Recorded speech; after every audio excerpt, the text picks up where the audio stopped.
It was a terrifyingly quiet night when the old bus left the city behind and entered the forgotten highway. The moon was hidden behind thick black clouds, and the road ahead looked like a never-ending tunnel of darkness. Inside the bus, there were only a few passengers, all strangers, sitting apart as if instinctively avoiding each other.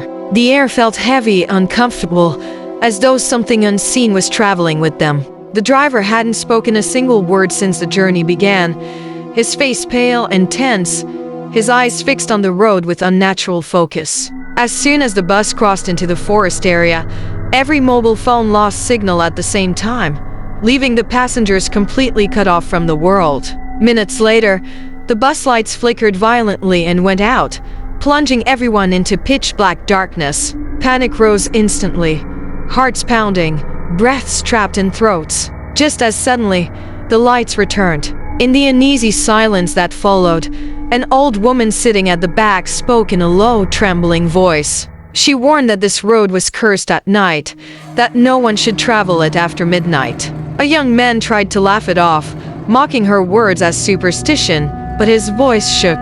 The old woman slowly turned toward him, revealing eyes that looked cloudy and lifeless, as if they had already seen death. She whispered that once this road is chosen, the journey does not belong to the living anymore. The bus suddenly screeched to a stop. The driver's hands trembled as he pointed ahead.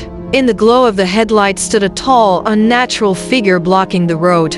It looked human but wrong. Its limbs were too long, its body unnaturally thin, and its face had no eyes, only deep black hollows. The driver tried to restart the engine, but it refused to respond. Then came the sound that shattered everyone's nerves.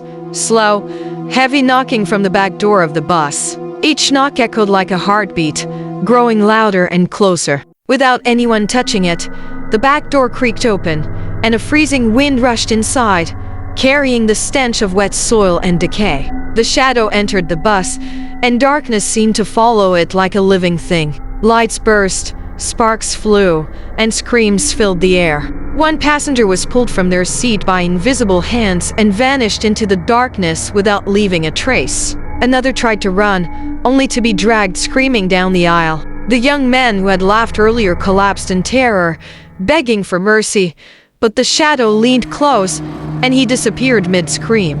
The old woman smiled faintly, her body slowly fading like smoke, revealing that she had never been human at all. One by one, every passenger was taken, until the bus fell completely silent. By the time dawn arrived, villagers discovered the bus parked quietly on the side of the road, as if nothing had happened. The doors were open, and the interior was empty. Only the driver remained, sitting stiffly in his seat, his hair completely white, his eyes wide and broken, staring straight ahead. He never spoke again, scratched deeply into the foggy front window were the final words left behind by the night journey. This road feeds on fear, and once you enter, you never truly leave.